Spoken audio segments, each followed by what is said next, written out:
Portfolio ready for tomorrow. Beaming live from the CNBC-TV18 Motilal Oswal studio.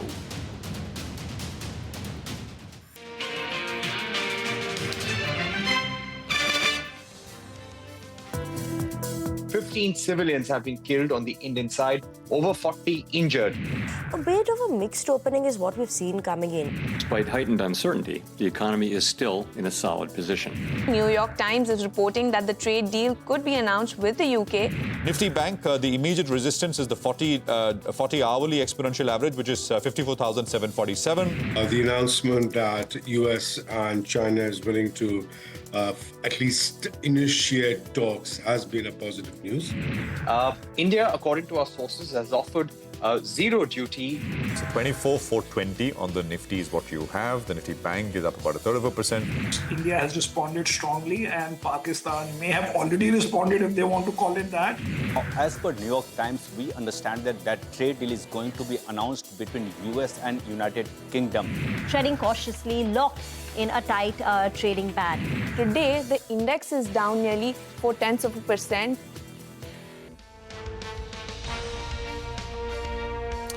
Well, that is the day so far. Markets are not doing very much, although they are slightly lower at this point. Advanced decline is almost exactly at 1:1. It's all about individual stocks. We're coming to you from the CNBC TV18 Motilal Oswal studios. I'm Prashant Rima and Surbi here in the studios, and Nigel is joining us from the newsroom floor. Guys, hi, good afternoon. Hi, afternoon everyone. So a little bit of red.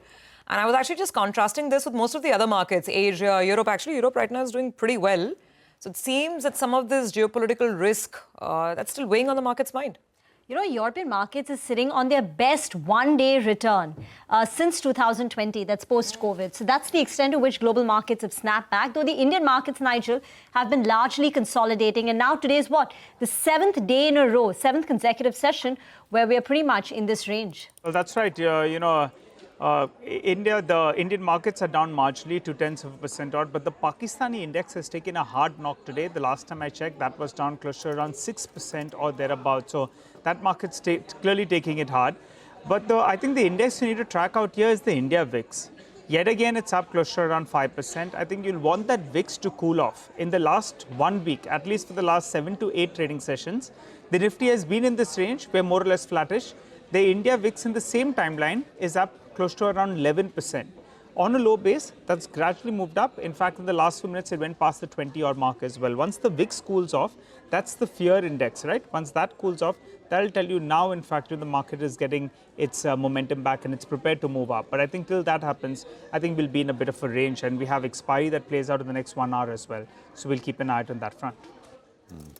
Absolutely, Nigel. And, it's the question which I think many are still grappling with is it done? Is it not done? Is there more to come in terms of military escalation? Some comments which came in from Defense Minister Rajnath Singh earlier, essentially talking about how broadly the operation is underway.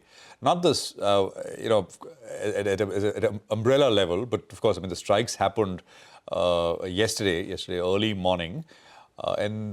There is a certain level of anxiety. I think you can't deny that in terms of what happens next. Is there anything left to happen from here on?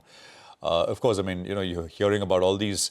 If you've been watching general news channels or social media, lots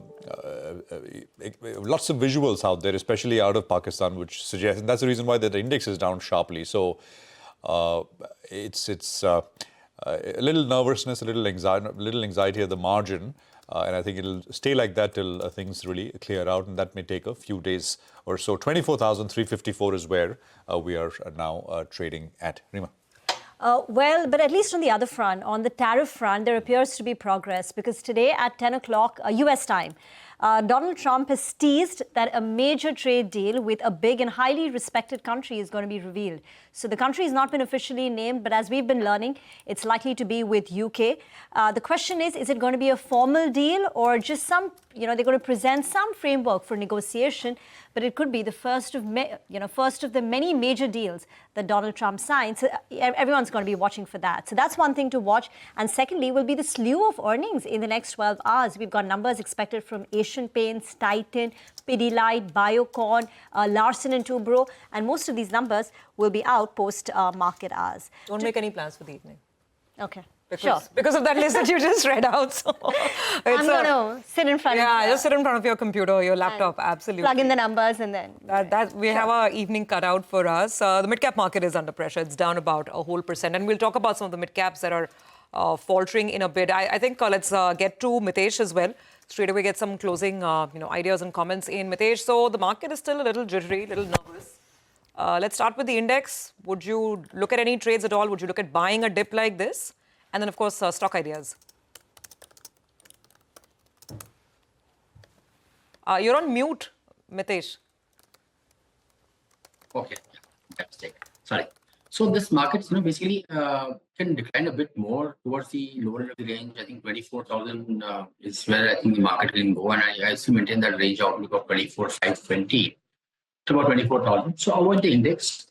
On the stock side, though, I think Tata Motors is something which I would buy with the stop at 670 for targets of 720, 715, 720 zones. And Tata Communication is on the sell side with a stop at about 1540 for targets of 1480.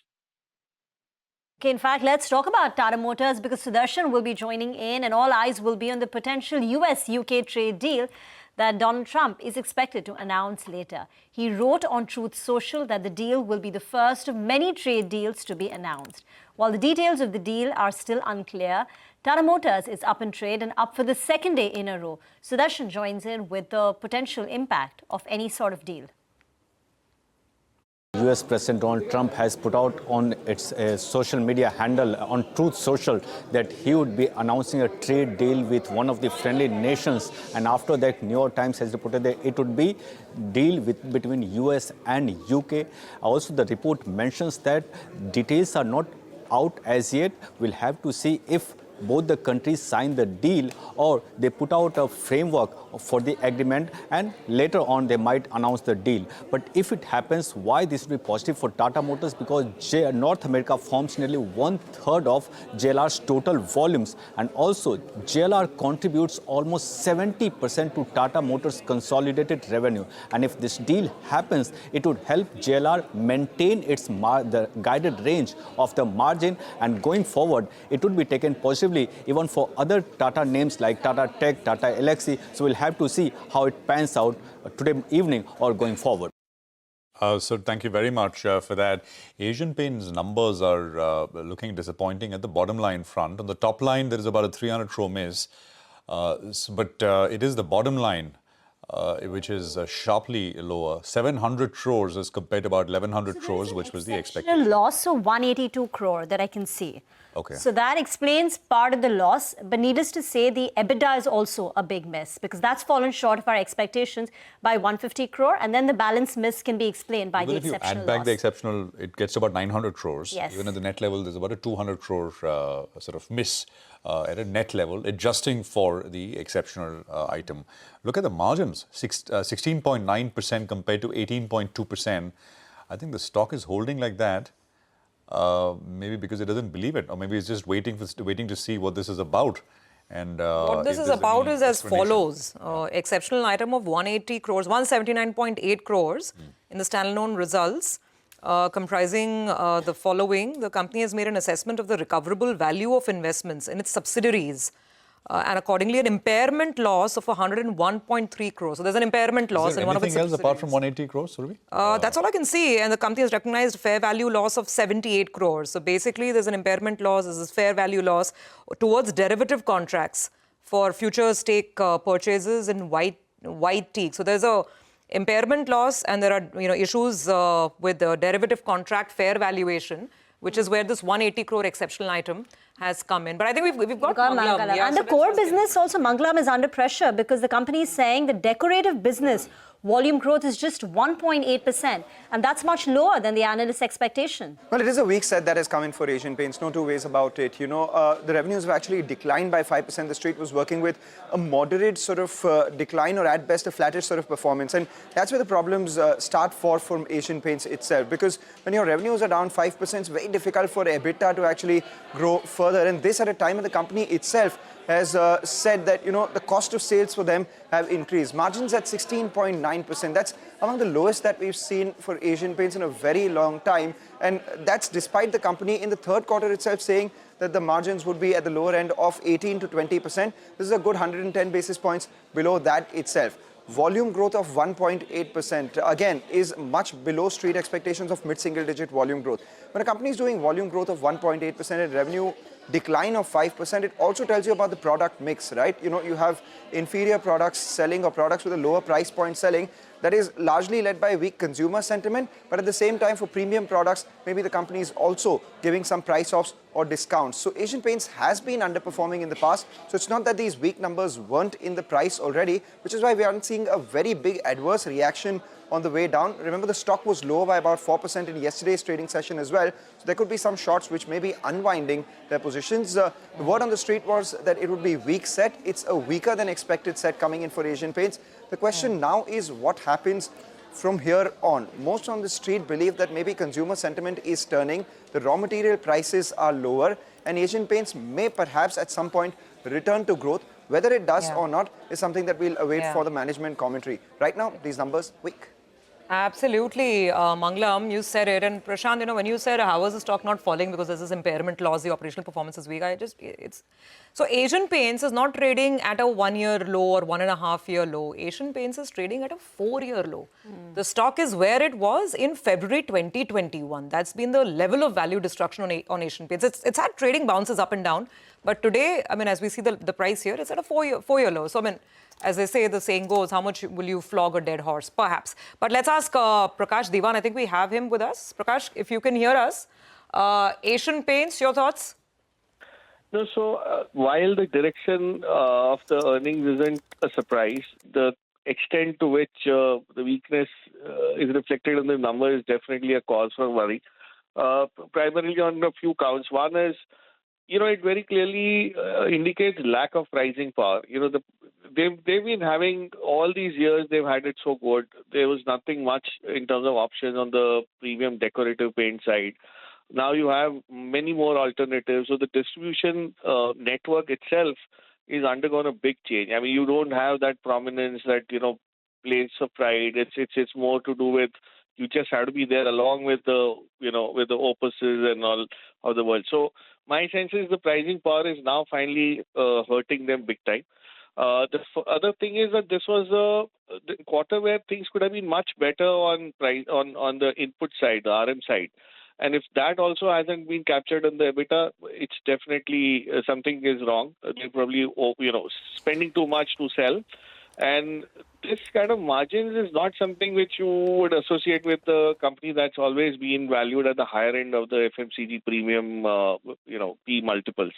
So there will be a reset, and that reset will be very painful because very few people would want to kind of start buying into it and start doing bottom fishing at this point in time until there's something which significantly gives you some comfort that things will look up. So quite disappointing. Looking at input, I mean, you know, it's not obviously all of the input, but oil is an important input. So 31st December, oil prices were around 76. By the time the quarter ended, which is 31st March, they'd fallen $10 to about 65. And we're in May now, in the first quarter, middle of the first quarter. And prices of, I mean, 60, 61, so about $5 more down. But you had that $10 fall in price. Not all of it, of course, but I mean, directionally, it gives you a signal. Naveen Kulkarni is with us as well. Naveen, good afternoon. Thanks for joining in. Asian Paints, quick word. And what does the stock do from here, in your opinion? So the numbers look weak to me. There is, of course, one exceptional item. Even if we were to adjust for that also, I can see that the numbers have missed our expectations. Going ahead, I believe that the margin should improve. Of course, input costs were down in the last quarter, but companies typically tend to have a good amount of inventory at which I would say that would not have reflected in the previous quarter. In the upcoming quarters, there is a good chance that the gross margin should improve. But however, overall, the revenue decline is still a cause of concern. Volume growth is still sluggish at a couple of percentage points. So I believe there are a couple of more quarters where the challenges will remain. However, the base is getting to be softer. Maybe second half of next year is where I would say that second half of this year where I think the numbers will start looking better. All right, and Naveen, just weigh in on this. The management says they're cautiously optimistic about a recovery in demand conditions, and they continue to work diligently on leveraging their brand strength. So some kind of commentary coming in there. So you believe that as of now, even at these valuations, you would not buy on it? You believe there's still a couple of quarters of pain and then you'll review it fresh? See, valuations are, of course, still not very cheap, right, in terms of the overall earnings, right? So this year, let's say they have done 40 rupees kind of an EPS, and stock is at close to around 2,400 rupees, so it's still 60 times earnings. Next year, if even they do 50 rupees, then also it will be more than 40 times earnings, right? So close to around 45, 46 times. So it's not very cheap per se. But having said that, if growth were to pick up, then of course valuations get justified very, very quickly. But growth should pick up. That is a very, very clear challenge that the company is facing. This company is used to delivering double-digit volume growth for years, consistently for a very long period. That has not happened. I think if things were to improve from here, I think the valuations will get justified. Yeah. Absolutely, Naveen. Take that point completely. And in fact, thank you so much for joining in, Naveen and Prakash. Let's take this discussion forward, and of course, the rest of the market commentary as well with Dilip Bhatt, founder of Pedigree Advisory. Dilip, great to have you on. Good afternoon. You know, as I hear all this around Asian Paints, and as I just look at that long-term price chart, this was a company that could do no wrong. And yes, there is competition. Yes, there are big players entering, but big players are entering even the wire and cable space. Those companies are, still growing, or at least are hoping that they'll, manage to beat the competition. What's the issue here? And more importantly, if someone is looking at Asian Paints today, stock is at a 4-year low. They say you have to buy great companies where, class is permanent and form is temporary, all of that. Is this the time to be buying in Asian Paints? Surabhi, I think we have been telling for a long time now that the perception about the industry, the perception about the competitive intensity, the perception about the margins, I think all those weigh a lot rather than the actual performance that really comes. But in case of Asian Paints, we have seen that all of them have become very, very subdued. Most of the parameters have become very subdued. Now, if you were to take even the volume growth has been pretty muted. And if management also feels not too confident about the volume growth, then I think if I were to extrapolate some of the things, the competitive intensity is only going to increase. You have two very formidable players, JSW as well as Grasim, with enough financial resources, and they also want to make a splash in this particular sector with a lot of money that they have. So taking all that into account, I think the disruption which is happening in this particular sector for Asian Paints is for real. And possibly, I'm not too sure whether it will take one more year. So I think all said and done, typically it will be still a very well-managed company with a good ROE, with good ROCs. But what possibly we will miss out is the kind of the growth that they have seen in the past, and also the kind of the pricing, the luxury of pricing power which they had. I think that also they probably are feeling the heat.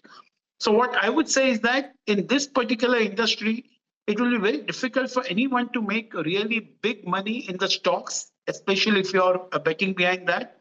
It will be a long haul, long wait. And in these situations, valuations also not being in your favor, I think one should wait and watch. One should not be in a hurry to commit in this particular company, not even in this sector. That's what I would think and I would feel. Okay, all right, Dilip, very quickly, if you could tell us what's your view on escorts as well. That was the other set of numbers that came. And on the top line, it's in line, but the margins actually are relatively better in comparison to our poll. The absolute EBITDA number actually appears like a big beat in comparison to our poll. Your view on escorts? So, Nigel, I would say that I would be a little more optimistic on escorts. Particularly, I think amongst all in this entire auto pack, tractor seems to be fairly well insulated and possibly can still hold on its own. And escorts possibly will be the best to capitalize on this, especially with the foreign collaboration that they have. So I would say that escorts per se, even based on the numbers, probably it may not give all that great a return, maybe around 15% over the next 12 to 15 months is what I would think so. But I'm little upbeat amongst all this within the auto pack as far as practice are concerned. And that's why I would think that escorts still is worth holding on and possibly can give you maybe 12 to 15% over the next 15 to 18 months.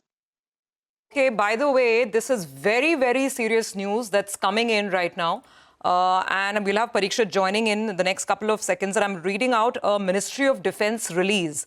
Pakistan attempted to engage a number of military targets in northern and western India, including Avantipura, Srinagar, Jammu, Pathankot, Amritsar, Kapurthala, Jalandhar, Ludhiana, Adampur, Bhatinda, Chandigarh, Nal, Faludi. I mean, I can go on, but basically I repeat the line. Pakistan attempted to engage a number of military targets in northern and western India.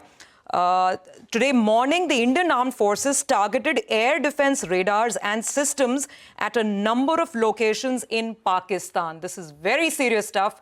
Parikshit, over to you. Well, the significance of this message is this. Operation Sindoor is not over.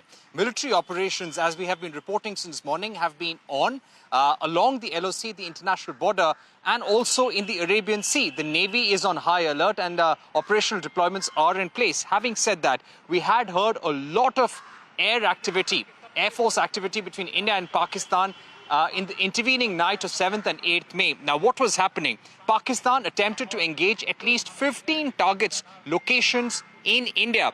Now, this was in Avantipura, Srinagar, Jammu, Pathankot, Chandigarh, Bhatinda, Bhuj. And the Pakistani army, the Air Force, used drones and missiles to attack Indian targets. Government officials and Defense Ministry now saying that the integrated counter grid and air defense systems were able to neutralize all these drones and missiles, and the debris, the pictures that you see on social media of Pakistani handles, all of that is because the Indian forces, the Indian air defense system had been able to shoot down all those attempts by Pakistan. Having said that, this morning also, we saw very heavy air activity on the Indian side, and the Defense Ministry is saying that the Indian Air Force has targeted air defense radars and systems at a number of locations in Pakistan, and India has been responding with the equal amount of intensity. The big statement coming here, we were hearing a lot of action in Lahore on social media. We were picking up a lot of pictures from there, also about fighter jets of Pakistan being downed. Now we're being told that the air defense system in Lahore has been completely neutralized and destroyed. Pakistan has been also resorting to very heavy artillery shelling along the LOC and using heavy caliber weapons in Kupwara, Baramulla, Uri, Punch, Mendhar and Rajouri sectors of Jammu and Kashmir. As a result of the Pakistani action, at least 16 lives have been lost, 3 women and 5 children. And Pakistan is getting a befitting response from India. Today, the Iranian foreign minister is also here in New Delhi. In fact, External Affairs Minister Subramaniam Jaishankar just met him and conveyed that India's attack was aimed only at terror groups. We were compelled into doing so. And now if Pakistan responds, India will respond with equal amount of intensity. The Prime Minister chairing a high-level meeting of all government department secretaries and saying that it is very important to ensure seamless connectivity, seamless coordination, communication to ensure the highest amount of operational and also industrial resilience going forward. So operational and industrial continuity. Yeah. Yes, Parikshit, just for a second, because we need viewers to take in and understand the import of all that you're saying. So I'm just reiterating for viewers who might be joining in late. From everything that you're saying and this Ministry of Defense press release that's come out, this is now a military war. This has escalated to a military level, correct? You know, it was a military operation from to begin with, yes. Even when but in terms of targets, it was a clear military operation. Yeah.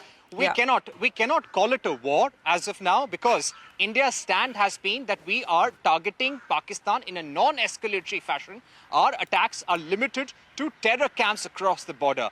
We left the ball in Pakistan's court. Now, if Pakistan attacks our civilian areas, we will do the same. If you attacked our Air Force and the Army, we will do the same. So right now, how would you describe the state of the situation? We are on a defensive alert. What we did in Operation Sindoor, when we targeted those terror camps, that was an offensive operation. Right now, we are in a defensive operation. It is a high alert because we have to be ready for any eventuality. It would not be right for us to say that we are in a state of war, but at the same time, the response of the Pakistan government and army is not in our control. And we have to be ready for a war if Pakistan triggers one. No, absolutely. And Parikshit, stay with us. You know, what we'll also do is try and get sort of a military expert who can kind of tell us and talk us through some of what we are seeing and reading right now. This is the broadly the escalation ladder in that sense, which markets are worried about, and everybody's worried about. I mean, markets are just one constituency that, as Parikshit has been saying constantly, what Pakistan does in response to the strike, we cannot control. I mean, if the response is disproportionate, there's no there's no option but for Indian forces to respond in equal force. And then if there is a response to our response, I mean, that's essentially the escalation ladder. So I think, in terms of a full-fledged sort of conflict, I think both sides would, at least that's essentially been the assumption, that both sides would want to avoid one. But these things beyond a point are not in control. You can't plan this, you can't map this, and you just have to sort of, respond according to what the other side really does. So this is the news which is coming in, and I think markets are taking note. We've got a 150-point cut now. This happened very quickly. Yep. And I think at 2:30 we were at 24,355, and we've dropped about 100 points, 80 or 90 points in the last, 20 minutes or so. And maybe if you can just quickly look at the Nifty as well, the Bank Nifty, beg your pardon. It'll also just, have moved, somewhat lesser so, but that's also come off a bit of a blip, which is occurring. Look at the mid-cap index and the way it's collapsing right now. The mid-cap index is now down close to about 1,000 points. That's the extent of the fall in the mid-cap space. So there is that risk premium, which you can see.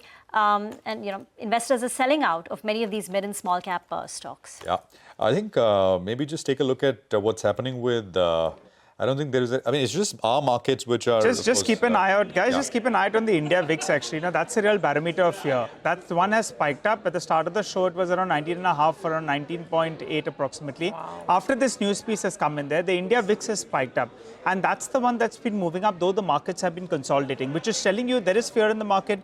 There is some nervousness. For this market to get a leg up, we'll have to see some cooling down of the India VIX, which as we speak, that's just taken off to the high point of the day. And that's the barometer that's telling you the market is still very, very nervous as we speak. So keep an eye out on the VIX. Yes, indices have come down, but the India VIX spiking up, that's the important barometer, I think, that you need to track. I'll tell you And that also explains, Nigel, why the Karachi index, by the way, it's down about 7.5%. I was wondering, all of this played out yesterday, so why would the Karachi index be down so much today? But this is because it's all overnight, and clearly, with all of those videos, we were not paying too much attention because you never know what's fake news and not. But I think the Lahore, footage that was doing the rounds on social media, it was clear that there was military action going on from both sides. There were lots of look like munition, etc. in cities. At least it's floating around on social media, and I think. That is what, obviously the market there sold off aggressively. And it's halted. So trading in Karachi has been halted now for over an hour with that 7% fall. Let's actually, if Vivek, if BlackRock is with us, if we can quickly bring him in and stay live while we wait for, an expert from the forces to join us to run us through what really happens. Vivek, good to have you with us here. This is a developing situation. Any thoughts? You've been hearing the commentary. I have, and as you say, it's a developing situation. There's not a huge amount I can add over the point that you've already made. In situations such as this, if the markets perceive this to be a long, drawn-out process, that's when it's going to be more of a market reaction than if there's a perception that it's short and sharp-lived. But broadly, Vivek, I think the expectation, I mean, not just for markets, but I mean, it's overall it's going to be that this one doesn't go up this escalation ladder in a rapid kind of way, and both sides would like to avoid it, right? That's been the broader baseline assumption, most people that we've been speaking with.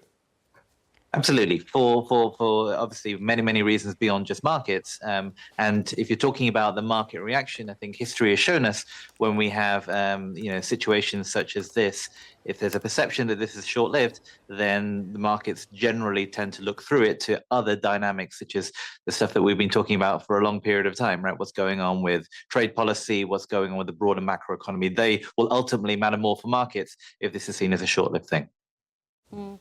The FIs have just started coming back to India. It's been, 15 days of a buying streak. Will that in any way get affected or impacted? Will we see a pause in FI buying in India because this is now a geopolitical worry? I think you've got to, this is a rapidly developing story. I think we have to keep an eye on it. I think the point I would make is that the interest in India from foreign investors goes beyond this, right? This is a structural dynamic. We've talked about this when you've been kind enough to have me on the show before. There are structural reasons why in the broader macroeconomy, India is well positioned in an environment such as this where trade alignments are being reformed in real time. And I think that is the catalyst for why we've seen, particularly in the period from April onwards, renewed foreign interest in India. Clearly, situations such as this might give people some pause in the very near run, but it's really hard to kind of draw a long conclusion from that. I think the thing to focus on is a structural dynamic which suggests to me that there's going to be greater foreign inflow over a period of time to India. No, absolutely. I think we'll have Lieutenant General Sanjay Kulkarni retired, who's going to be joining us shortly. Somebody who's really served on the front lines, who can give us a sense of how this proceeds from here and what will be the thinking, because so far generally the expectation has been that this is going to be limited and not a wider kind of a conflict, and that escalation ladder both countries will avoid climbing it. And then it doesn't go into a bit of a spiral. So we'll wait for that to actually come through. The thing for the market, Prashant, also is the level of uncertainty has just shot up in a big way. Yeah. Because the ball is not in our court at all. It is not for India to de-escalate this. I mean, de-escalation can only happen when we don't have more aggressive strikes or a more aggressive stance from the other side. And that's not in our control. And from the information that the Ministry of Defense has just shared, it seems that last night was not a quiet night. The strikes that were conducted all through, many of them were targeting Indian military sites and Indian military infrastructure. So in response to that, India has undertaken similar operations in Pakistani territory, including in the city of Lahore. So the thing is that I don't think we have, it's not in our control to de-escalate. Do we have General Sanjay Kulkarni? Yeah. Okay, I think Lieutenant General Kulkarni, thank you so much, sir. Really appreciate you joining in. So we are getting all these details trickling in on the operations that were undertaken last night. Your first thoughts? This is exactly what we heard in the Ministry of Defense briefing also yesterday, that if Pakistan tries any quote-unquote misadventures, then we will respond in a resolute manner. Your thoughts, sir? Absolutely. See, when we decided to take on only the terrorist locations, and that to those 9 of them specified, that for about 25 minutes and 24 missiles, that was indicated that we had no intentions whatsoever of hitting either the military targets or, for that matter, the civilians. If Pakistan has retaliated with firing on India. India did not fire on Pakistan. India fired only on the terrorist locations. And therefore, this response from India, I think, is absolutely essential. That's the reason why you find Pakistan in total disarray. They're shock and awe. They don't know what's hitting them from where. So many drones hitting so many cities. I don't know how many of the entire Lahore is burning. The Balochistan Liberation Army is taking full advantage of it. The Tehrik-e-Taliban Pakistan is taking full advantage of it. So we find the Punjab province is almost about to break up the way that things are going. That's why Rawalpindi, the army headquarters, is on fire. So there is a lot that is now happening. Primarily, I think Pakistan itself is responsible for wanting to attack India for whatever they wanted to do it last night. But we ensured it, and the air defense system of Pakistan has been neutralized. Yeah. Because it does say that, Prashant, just to reiterate, the release does say that the armed forces targeted the air defense and radar systems, not only in Lahore, but at a number of multiple locations. In Pakistan. Lieutenant General Kulkarni, you talked about those drones, and we've all seen those visuals on social media. I mean, that is, as you said, I mean, there's no clarity, right? I mean, absolutely, there is no clarity. It's only what we can now just about concur is from the statement that has been issued that last night Pakistan attempted to attack India. All of it was neutralized. Some of those missiles probably found in Amritsar and places like that, which are shot in the air. And after that, what now is happening in Pakistan, one really doesn't know where those drones are coming from. But definitely, Pakistan's under attack. More than 50 drones. More than 50 drones. More than 12 to 13 locations in Lahore burning. You have Rawalpindi there, the army headquarters burning, the air defense system neutralized. Nothing happening in Balochistan. Nothing happening in Khyber Pakhtunkhwa. Everything happening in Punjab. Yeah, there's also information from Reuters that the U.S. State Department, this is from the U.S. State Department, that the U.S. Consulate General in Lahore has directed all consulate personnel to shelter in place. I mean, to basically take shelter. And the consulate has also received initial reports that authorities may be evacuating some areas adjacent to Lahore's main airport. So this is what is coming through. Lieutenant General, if I can ask you this question, this news of the fact that the our armed forces neutralize their air defense radars at a number of locations. Typically these air defense radars would be, would be in cities, outside cities. I mean, just a. Some of them, most of them would be around the vulnerable areas and vulnerable points. That is some important installations.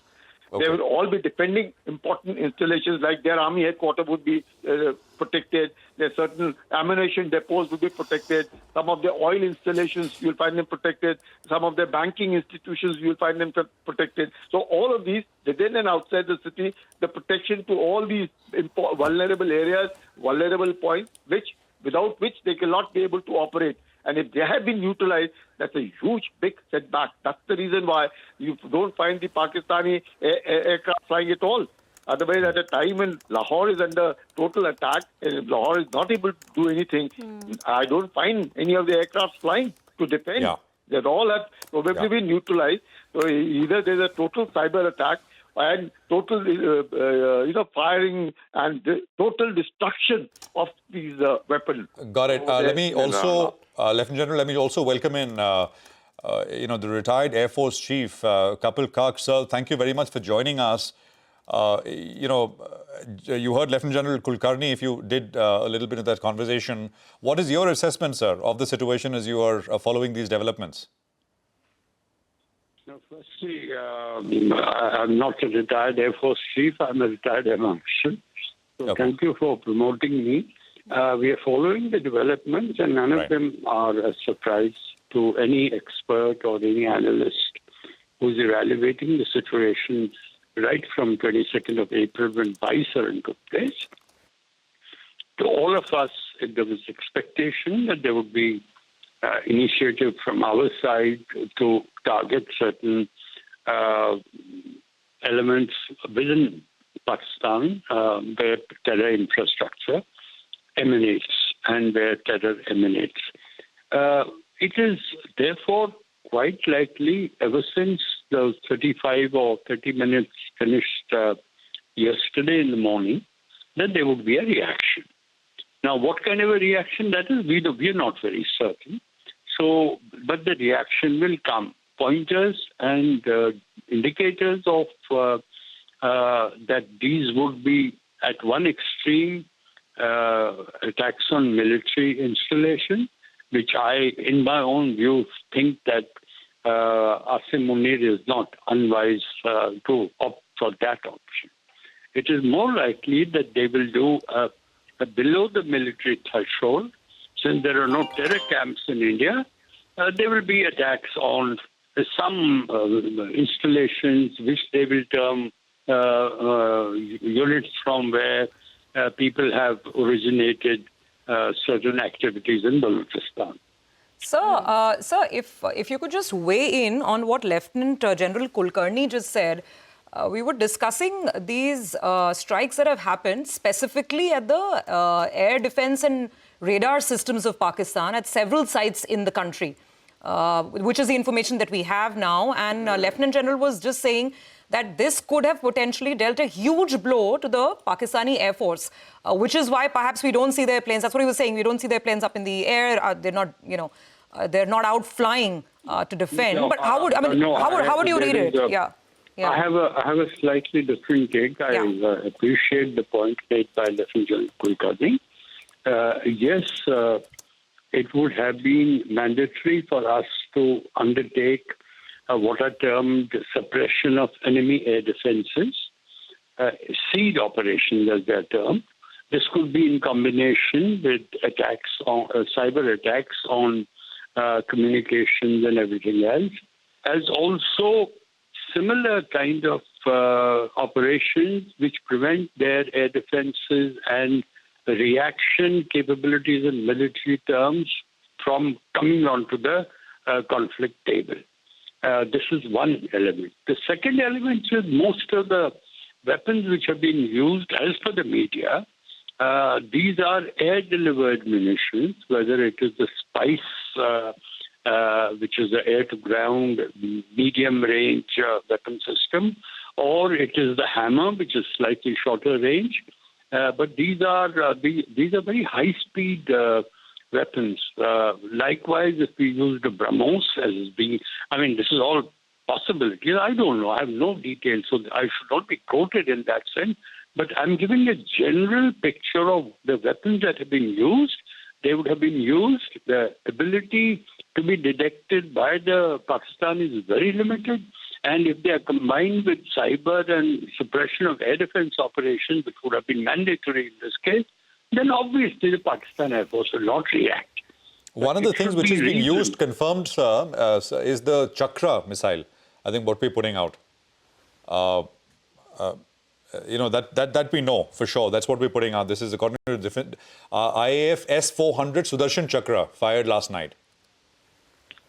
Yeah, fired yesterday. Sudarshan Chakra, the S-400, as you know, is a 360 degrees long-range surface missile system, which will take everything from a unmanned aerial vehicle to a drone, to a combat aircraft, transport aircraft, helicopter, and also missile. Got it. We don't know what is what. No, hold on one second. Yes, Let me finish. Yes. We don't know what was the target it would take. And therefore, where was it deployed and where did the target come from? I think these areas the media should avoid, frankly. So no, we have a press release on that. So we have a press release, and the release says that a lot of Indian military installations were the target of Pakistani attacks all through the night, which is perhaps where we had to deploy some of our systems like the Chakra. And in response, then we hit out at the Pakistani air defense. We also have, by the way, Lieutenant General KGS Dhillon joining into the conversation.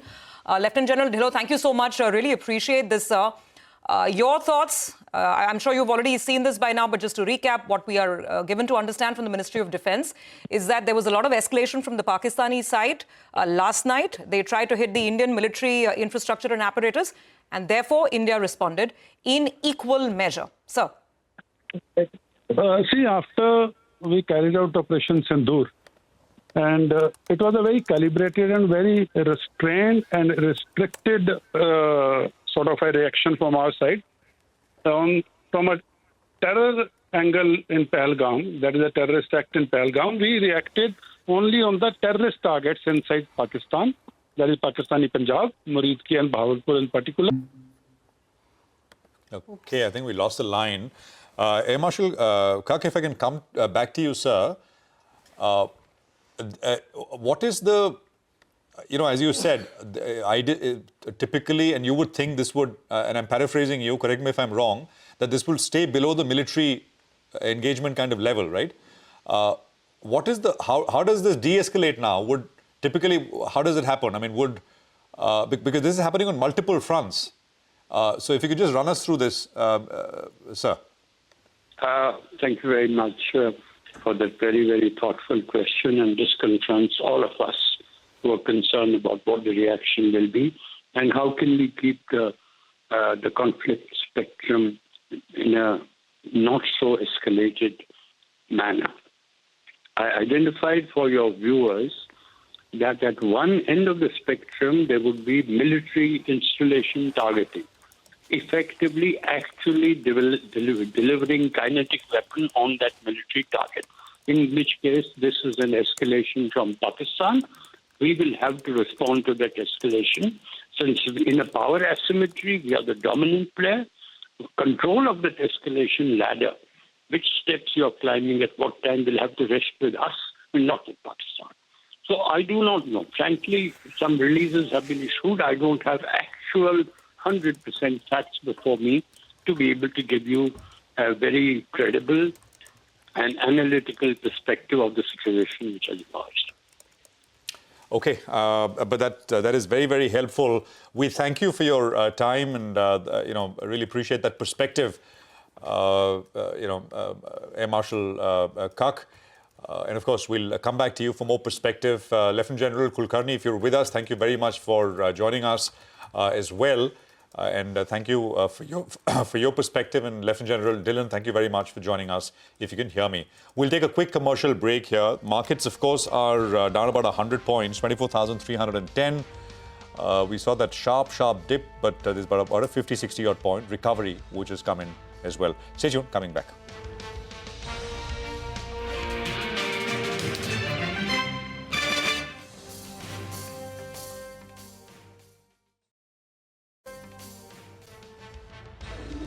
Welcome back. Well, the market's still sitting with a cut-off around 120 points. The broader market's though under pressure. A couple of points out here. The Indian rupee has shown some weakness. I think from the time this news came about that there is some mild escalation on the border, the Indian rupee has shown some weakness. The yields as well, the bond yields have spiked up, and the India VIX as well has moved up. That's telling you there is some nervousness. When you see some kind of nervousness in the money market, just pull up the money market out there. The yield spiked up. Rupee as well saw some weakness out there. But let's get back to earnings. Bharat Forge came out with its set of numbers. We have Mr. Kalyani who joins us on the show. Hi, Mr. Kalyani. Thanks a lot for waiting by, sir. Let's address the numbers first, and let's address the most important point, not just for your company, but for the nation on the whole, the defense vertical. Now, that's yet to show some kind of traction. So if you could help us out, what are the targeted revenues you're looking at in FY26, FY27? Because even of the last quarter, we saw some weakness in the defense vertical. Please go ahead, sir. We have increased our defense sales. Yes.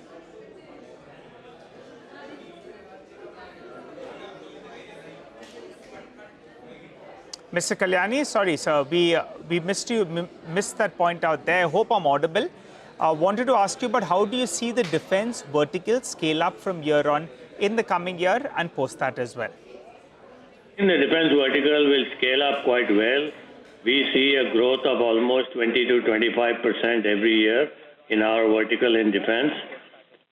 We had the same growth in FY25 compared to FY24, 10% growth, and we hope to have about 15 to 20% growth in FY26 because we now have the ATAX order that we will start executing in a couple of months.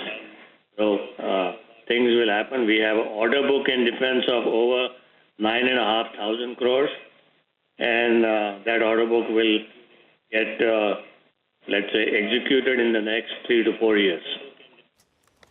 So for defense, you're expecting a 15 to 20% revenue growth in FY26, right, sir? Correct. Okay. On a consolidated basis, what are you expecting? Because your North America Class 8 trucks, the numbers that we get every month does seem to suggest that there is pressure. Well, I think, we have to forget about North America for a while till the whole tariff issue gets settled down. So I really can't comment on that. It's very difficult to predict what is really going to happen there. We haven't got any indication of any country concluding its tariff agreement with the U.S. I think I will reserve my comments on that. But as and when this gets concluded, and I believe, at least I was in Washington last week, and I believe from our people in Washington that the tariff agreement between India and the U.S. will get concluded in a reasonably positive way. The question is, by what time, we don't know. So we will leave it at that. We don't know what the tariff situation will impact in terms of volumes, but there will be an impact for sure because costs will go up. And as every OEM has indicated in their annual results in the last 3-4 days, they are expecting a heavy impact on their P&L in the U.S. on their business because of tariffs. And therefore, there will be an impact on volumes. Mr. Kalyani, good afternoon, Prashant here. I'm sorry, we'll come back to the core business in a bit, but this situation with Pakistan, some escalation news that we were reporting on just before you came on, just asking you whether, has there been any advisory from the government to defense equipment makers to, ramp up production or anything of that sort at all? Yeah.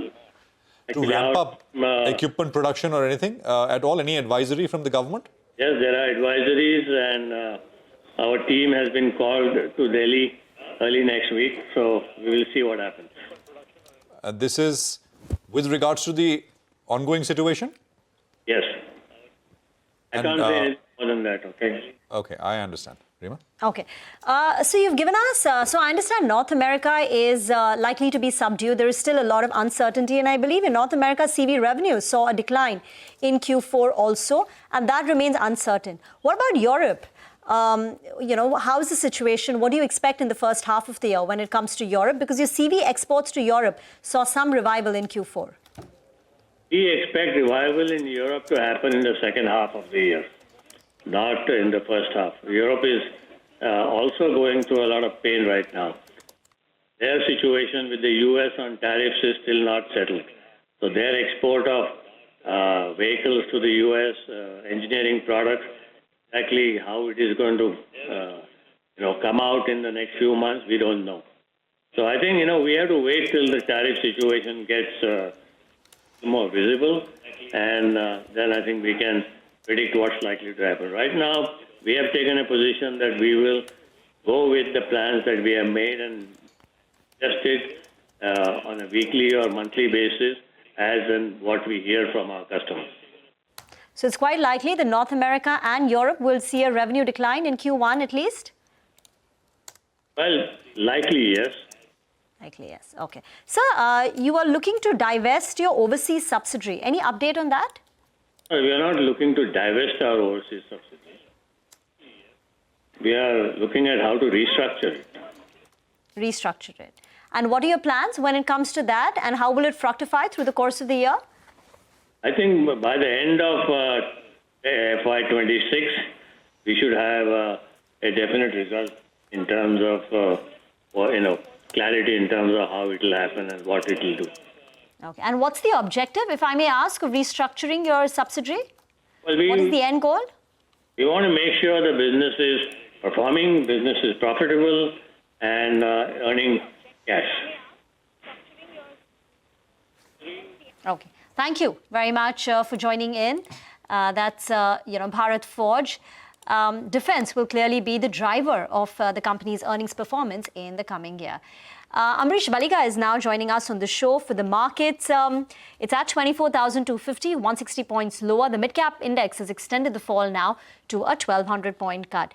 Amrish, thank you for joining in. You want to quickly comment on, there has been a bit of an escalation in the India-Pakistan tensions. How worried are you?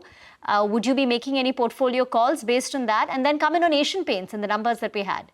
In fact, I wasn't too worried this morning. But then after this fresh escalation, yes, I think I'll just wait on the sidelines for a while longer, because my view in the morning was possibly the worst could be behind. And like the low which we had seen in the recent past of closer to about 21,800, 22,000, that, would have been the bottom.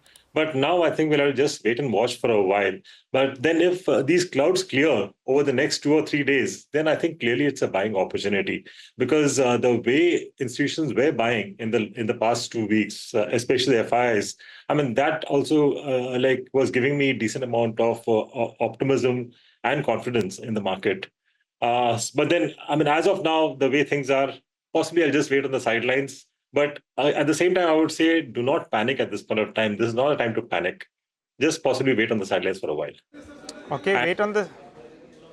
Yeah. And about Asian Paints, I think, the numbers were slightly, more weaker than what analysts had expected. I think the numbers were already pared down. The expectations were pared down, but the numbers were still worse than that.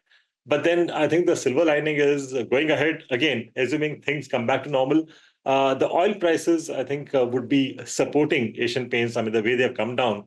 I think going ahead over the next 2 or 3 quarters, we should see a decent bounce back. And I would say that any correction out here for Asian Paints could be a buying opportunity.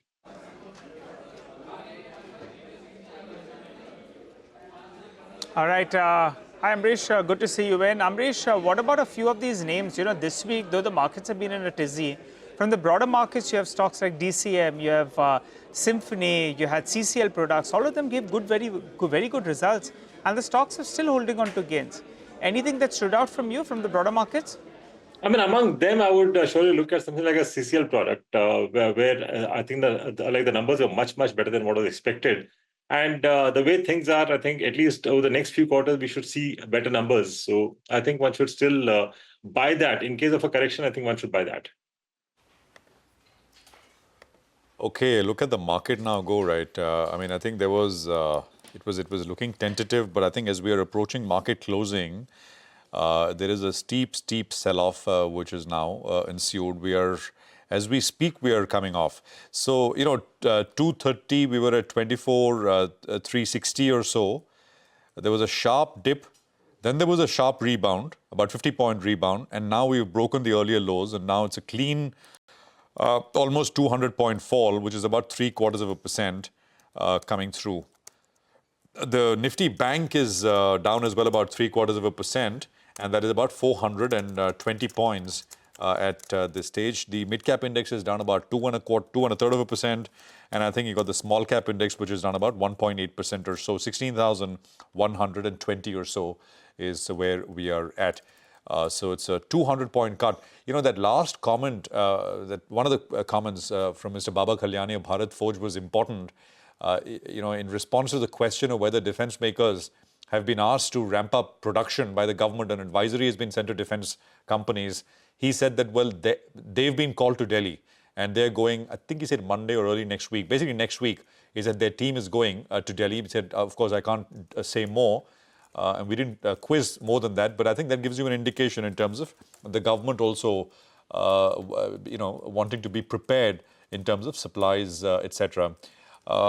It's turning a deeper shade of red as we speak.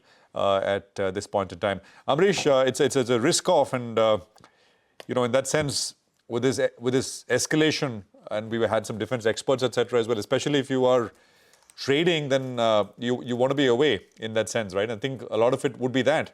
Absolutely. See, if you're a trader, then I think you need to be away from the market at least for a while, unless you're willing to lose.